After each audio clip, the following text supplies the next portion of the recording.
Hello everybody, Brian here from quantlabs.net. Today I'm going to show you a piece of code that I found on GitHub that will allow you to read emails either from Gmail or Yahoo. So here's the GitHub repository. I'll put it in the source code comment, and I'm just going to walk you through it as best as I can.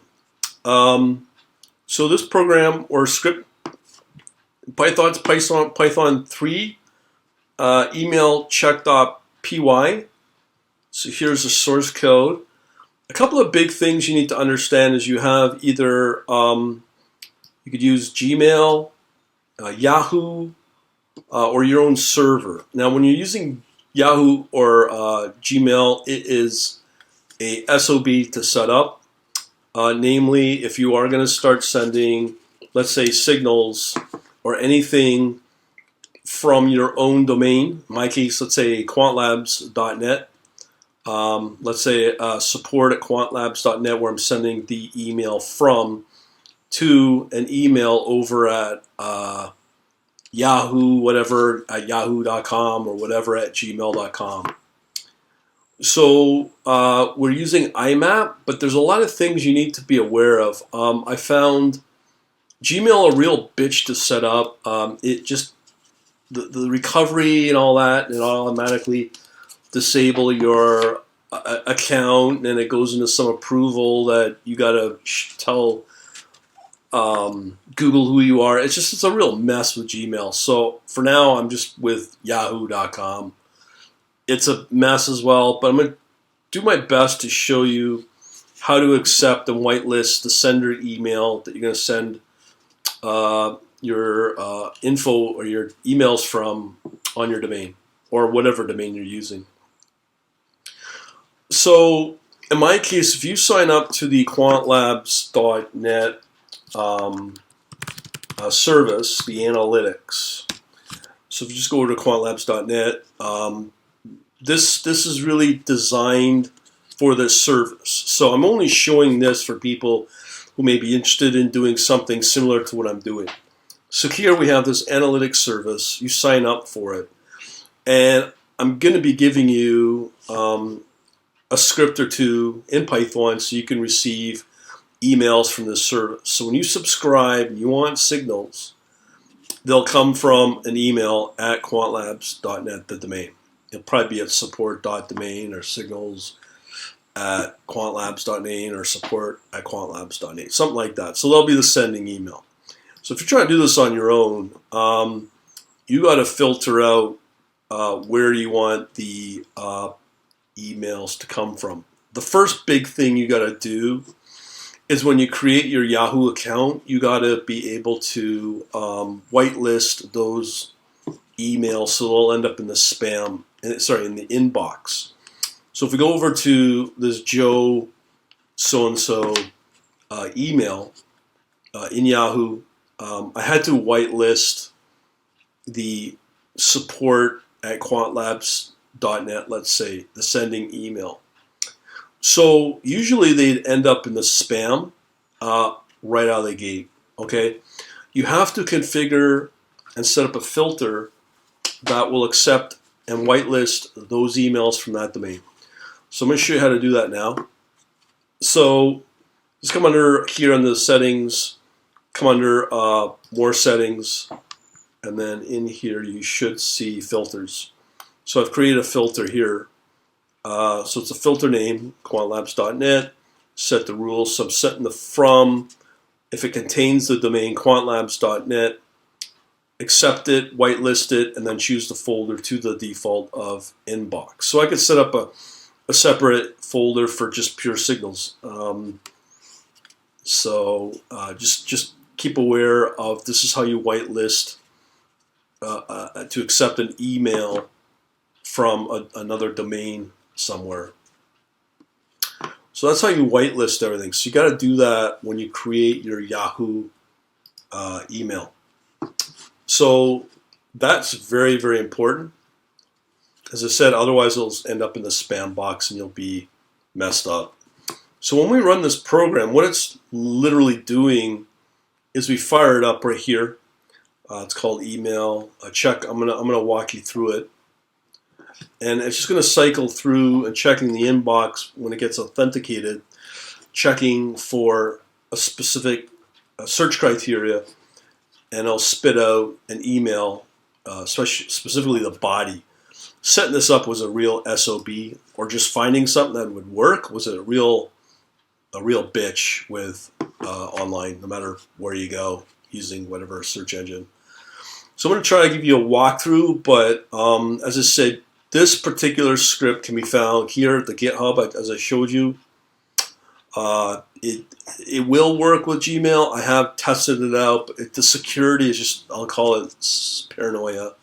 It's a real bitch to work with. I think Yahoo's a little more relaxed about it. And as I said, just whitelist your sending email. This is how it works. So these are the packages you need. I'm running Python 3. I don't know the latest version I have. Let me just see my latest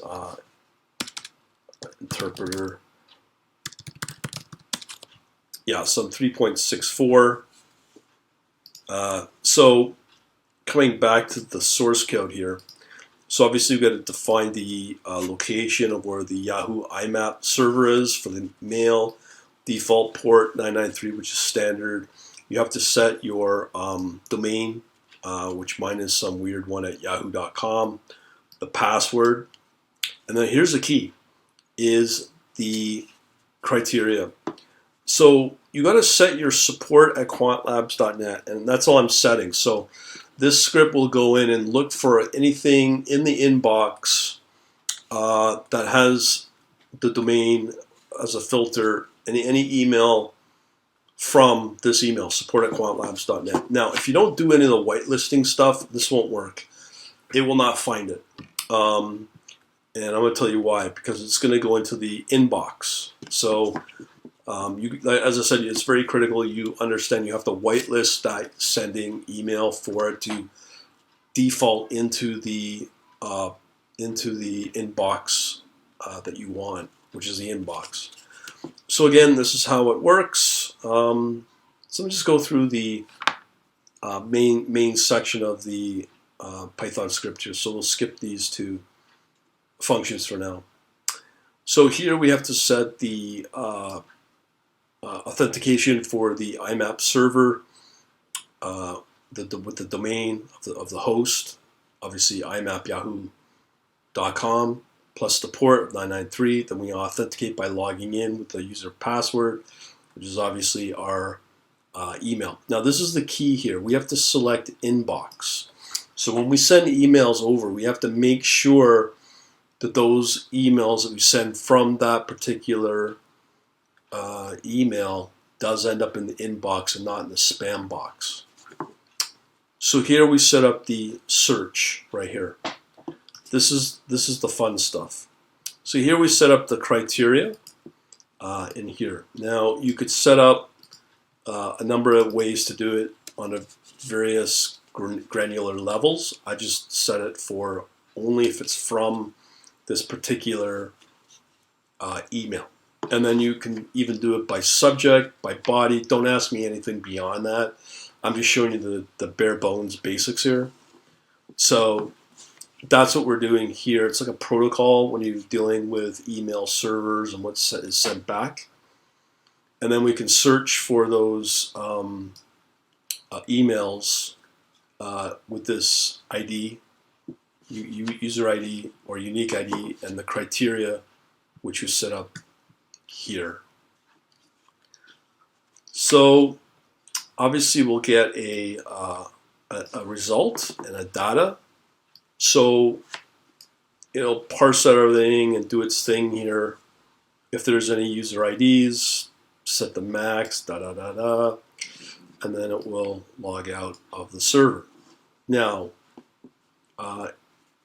during that time, here's what it will do. Here we define a infinite loop, and it shouldn't stop at all. We again log into the server, email server. Now, don't critique me for the way this is structured. this code. I didn't write it. I'm just showing you. I'm just using another data source or from a GitHub repository, so it's not my code, but it was the only one that I found that actually works, so I'm just kind of modifying it for my needs. So again, we go through the infinite loop, authenticate with the user password, do the same search with all that criteria fun stuff, and here we get our data and user IDs from that.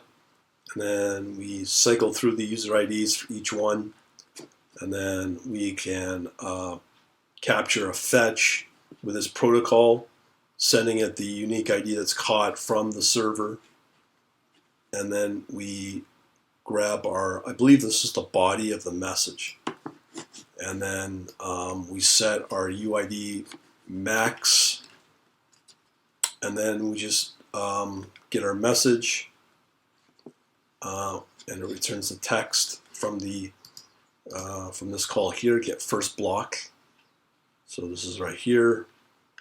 So if it's I guess a main type, again, I'm not an expert in this.